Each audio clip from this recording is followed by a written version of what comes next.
She blocked the doorway and said, "Your daughter doesn't need to come. This party is for our grandkids," while my sister's twins ran inside clutching presents. I said nothing.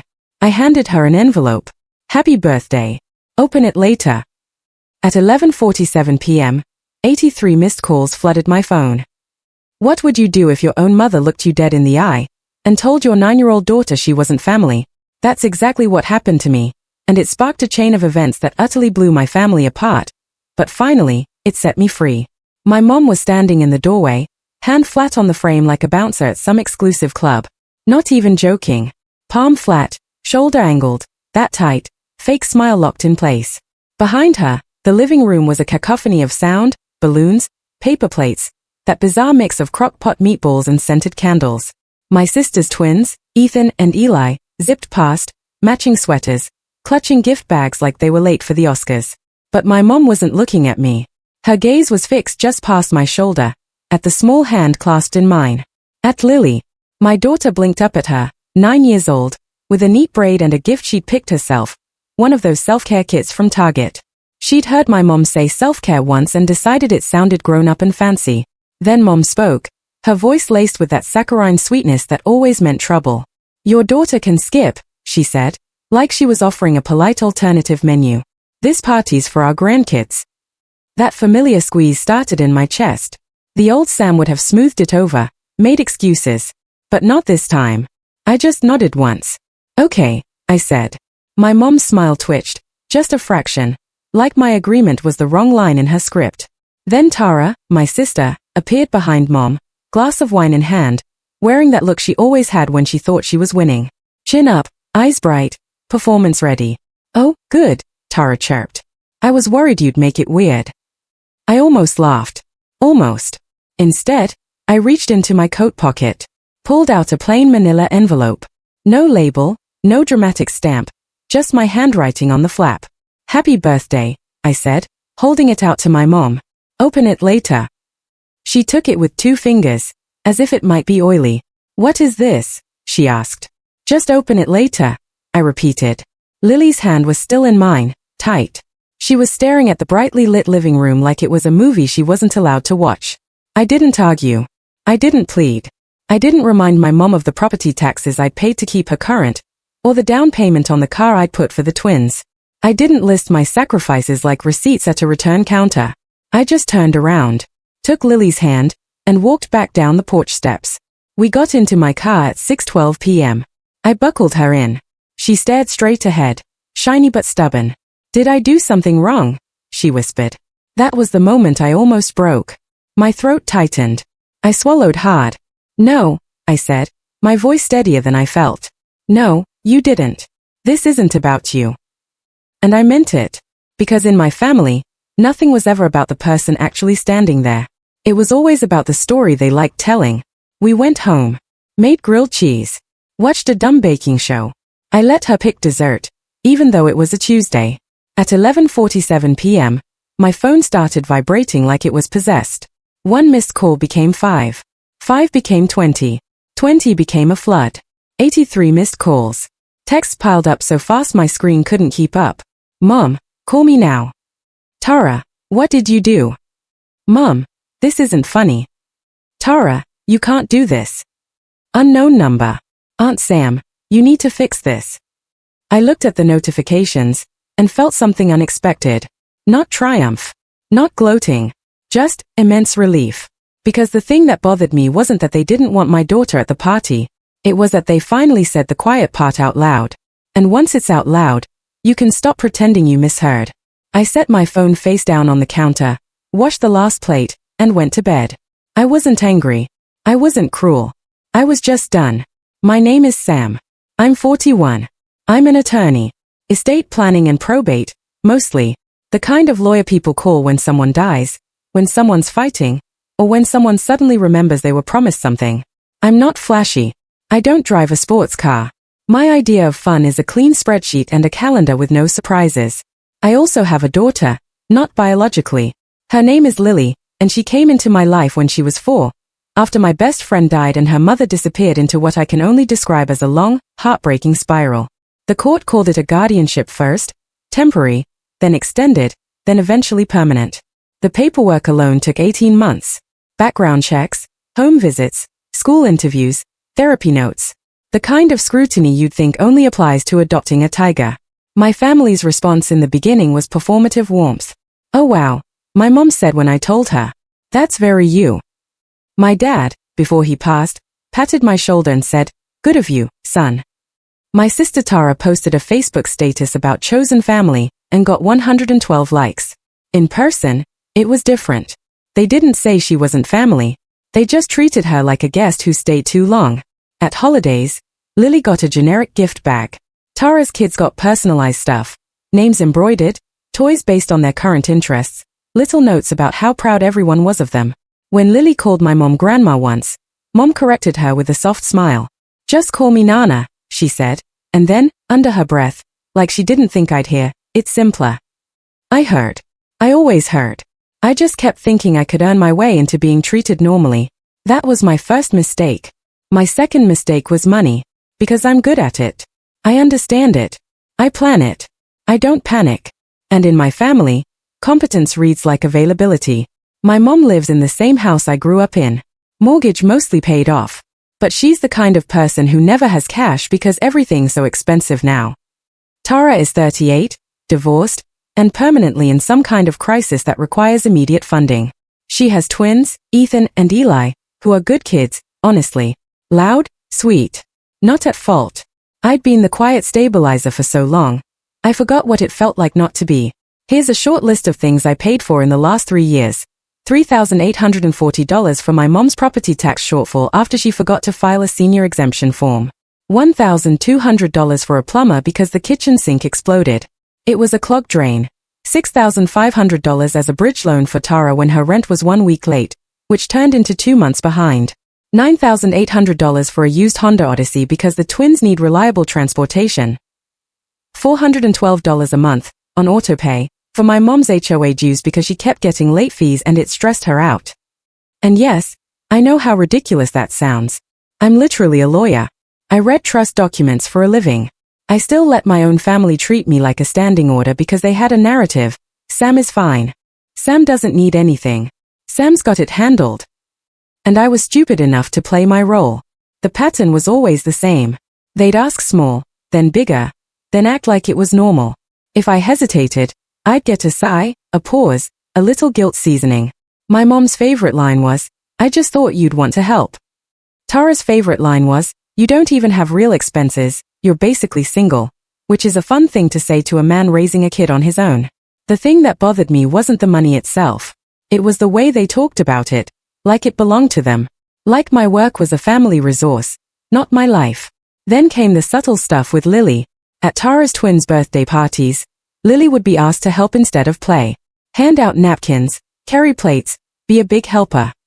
At Thanksgiving, Lily was put at the kids' table, but not with the cousins. Off to the side, with a folding chair, because there wasn't room. When I addressed it, my mom did the same dance every time. "Oh, Sam, don't be sensitive," she'd say. "You know, we love her. It's just different." Different how? She never answered that part. And then, last spring, my mom called me, crying. Actual crying. Full performance. "I'm going to lose the house," she wailed. My heart dropped. I drove over, sat at her kitchen table, pulled up her mortgage portal on my laptop because she doesn't understand all that. The truth came out in 10 minutes. She wasn't losing the house. She'd taken out a home equity line of credit 3 years ago, quietly signed paperwork she didn't read, used it to help Tara through the divorce, then kept using it because it felt like free money. The HELOC was $58,000. Minimum payments had been skipped twice. There was no losing the house yet. There were just consequences approaching at a normal walking pace. I asked her, very calmly, "Why didn't you tell me about this when you took it out?" She wiped her cheeks. "Because I knew you'd judge me." I didn't judge her. I did what I always did. I fixed it. I refinanced the HELOC into a structured repayment plan and made the first lump payment to stop the delinquency. $12,000 from my savings.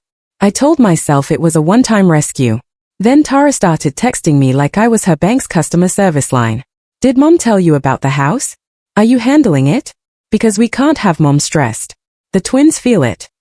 That last line was the dagger. Using the kids to keep me in place. I started keeping notes. Not because I was plotting, but because I was tired of feeling crazy. Dates, amounts, conversations. I'm not proud of it, but I even started saving screenshots. The moment that changed something in me happened on an ordinary Thursday. Tara called. Hey, we're doing Mom's birthday at her place. You can cover the catering, right? It'll be like $900, maybe $1,200. Don't make it weird. Why am I covering catering? I asked. Silence. Then the sigh. Because you always do, she said, like that was a moral argument. I said, I can bring food. I'm not paying a vendor. She laughed. Actually laughed. You're really going to nickel and dime Mom on her birthday? I stared at my office wall. At the framed certificate. I worked my way into this. First in my family to finish college, then law school, then a career built on cleaning up other people's messes. And my own family thought I was being cheap because I didn't want to be invoiced for my own exclusion. I said, fine, I'll bring something. And I hated myself for it. 2 days later, Tara sent the group chat a message. Theme is grandkids. Everyone bring a baby toddler photo of your kid. Lily didn't have baby photos. Not like that. Her early years were scattered across case files and foster paperwork. I texted Tara privately. Can we do a different theme? Lily doesn't have those photos. Tara responded. Then she can just help decorate.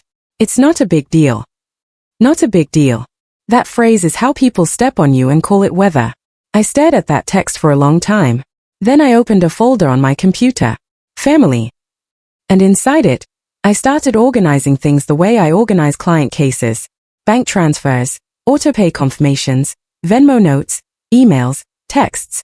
Because here's what nobody tells you about being the responsible one. People don't thank you for being stable. They punish you for it. And at some point, stability becomes their entitlement. My dad died 2 years ago. Heart attack. Sudden, no warning.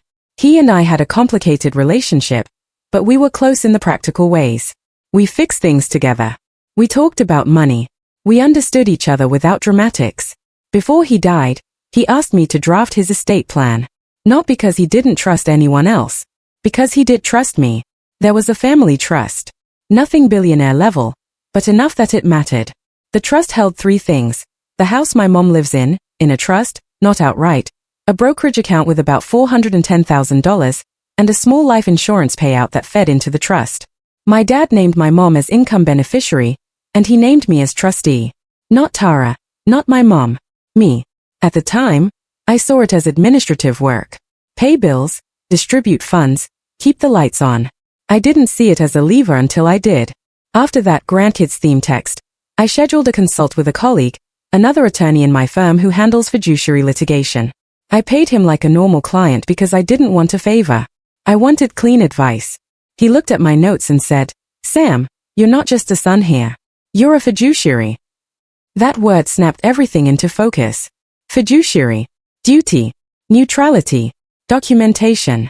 He said, if you're paying your mom's personal expenses out of pocket while the trust covers other things, you're subsidizing a system that's already abusing you. And if the trust is being used to funnel support to your sister without proper distributions, you could get dragged into that. I felt my stomach drop, not because I was scared of court, but because I realized I'd been letting emotion override structure. So, I set boundaries the way I set boundaries for clients. First, I separated everything. I cancelled my personal autopays for my mom. Every single one. HOA. Utilities. That $412 a month? Gone. Second, I created a written distribution policy for the trust. Nothing fancy. 2 pages. Clear language. The trust would pay for my mom's housing expenses directly. The trust would not pay third parties without written request and documentation. No helping Tara through the trust unless it was a documented, justified distribution consistent with the trust's terms. Third, I notified my mom in writing. A letter. Calm, firm, certified mail. Because I'm me. I didn't want an argument. I wanted a record. And then I waited. Because people show you who they are the moment you stop making things easy. The explosion didn't happen immediately. It built like pressure. Mom started calling more. Tara started checking in. Then Tara invited me to this birthday party with the grandkids theme and acted like I should be grateful for inclusion while my daughter was being treated like a staff member. So I planned one last interaction. Not a blow-up. A final data point. I wrote one more letter. This one wasn't from Sam the son. It was from Sam the trustee. I put it in a manila envelope. Happy birthday. Open it later. I timed it for maximum clarity, not maximum pain. Because I wasn't trying to ruin a party. I was trying to end a pattern. The next morning, at 8:06 a.m., I got a call from my mom's number. I didn't answer. At 8:08, Tara called. I didn't answer. At 8:12, my aunt called. At 8:15, my mom texted, "Come over now." I dropped Lily at school at 8:42, kissed her forehead, and told her I'd see her at 3:10. Then I drove to my mom's house. When I walked in, the living room looked like a war room. My mom was sitting upright on the couch, the envelope in her lap like it was evidence in a murder trial. Tara was pacing. My aunt was whispering to someone on speakerphone. The moment I stepped inside, Tara pointed at me like she'd been rehearsing. "What is wrong with you?" she snapped. My mom slapped the envelope with her palm. "Explain," she said, voice tight. I took off my coat slowly, hung it on the same hook I used as a teenager. Then I sat in the armchair across from them. "I'm guessing you opened it," I said. Tara held up the papers like they were contaminated. "It says you're freezing things," she stammered. "You can't do that." I nodded. "I can." My aunt jumped in. "Samuel, this is your mother." "I know," I said. "That's why I wrote it respectfully." My mom's eyes were wet. Real wet. Not the performative kind. "This is cruel," she whispered. I didn't raise my voice. I didn't lean forward. I stayed exactly where I was. "The thing that's cruel," I said, "is telling a 9-year-old she's not family at the front door." Tara scoffed. "Oh my God, here we go. You're really doing all this because Mom said grandkids?" I looked at her. "Yes." She blinked like she expected a more complicated answer. "Yes," I repeated. Because it clarified the truth. It wasn't a slip. It was policy. My mom shook her head. "Sam, you're twisting it. In your version of the story," I said, "I'm sensitive and dramatic. In mine, I'm the one who pays for everything and gets told who counts." Tara leaned over the coffee table, papers shaking in her hand. "This says the trust will only pay expenses directly," she snapped. "It says no cash transfers, no third-party support without documentation. That's targeting me." "It's not targeting you," I said. "It's complying with the trust." My aunt said, "But Tara needs help." I nodded. "Then Tara can get help." Tara laughed. "Sharp and mean." "From who?" "You." I took a breath. This was the moment I'd rehearsed in my head. Not for drama, but for steadiness. "No," I said. Silence. My mom stared. "No," I repeated. "Not from me. Not like before." Tara's face flushed. "You're punishing us." I tilted my head. "This isn't punishment. It's boundaries." My mom grabbed the paper that listed the numbers. "You wrote that you're ceasing personal subsidies. What does that even mean?" "It means," I said, "I'm not paying your HOA dues anymore, or your utilities, or your car insurance. That ended last night." My mom's mouth fell open. "But Sam, you have a trust that covers housing expenses," I said. "And you have Social Security, and you have a budget. You're not helpless." Tara slammed the papers on the table. "So you're just going to let Mom struggle?" she snapped. I looked at her calmly. "Tara," I said, "you took out a $58,000 HELOC through Mom and didn't tell me. You had her calling me crying like she was going to lose the house. Then you had the nerve to plan a grandkids party and exclude my kid at the door." Tara's eyes narrowed. "She's not," I raised my hand. "Not aggressive. Just final." "Don't," I said. The room went quiet again. My mom whispered, "Sam, please. We didn't mean it like that." "You did," I said. "Because you said it." My aunt tried a new angle. "This is going to tear the family apart." I nodded once. It already was apart. I was just holding it together with my wallet. Tara leaned back, crossing her arms like she was the injured party. "So what now?" she said. "You're just done with us." I looked at my mom. "I'm done being used," I said. "I'm still willing to have a relationship. A normal one. But the money part is over." My mom's voice cracked. "I'm your mother," And I'm your trustee, I said gently. Those aren't the same role. That's when Tara started crying. Not soft crying. Big, theatrical sobs. You're doing this to make a point, she said through tears. To embarrass us. I shook my head. I didn't post anything. I didn't tell anyone. I handed you an envelope. You're the ones making calls. My mom clutched the papers like she could squeeze them into changing. What if I don't agree? She whispered. I kept my voice even. You don't have to agree, I said. The trust terms are what they are, and I'm following them. Then I stood up. I didn't slam a door. I didn't throw a line meant for applause. I just said the truth.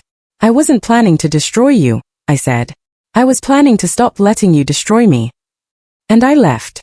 The next 48 hours were a masterclass in manipulation. First, anger. Tara texted, "You're heartless. Mom is crying. The twins are asking why you hate them." I didn't respond. Then guilt. Mom texted, "I raised you. I never thought my own son would do this to me." I didn't respond. Then concern. My aunt left a voicemail about my mental health and how this isn't like me. That one almost got me. Because it was half true. It wasn't like me. The old me would have panicked and fixed it.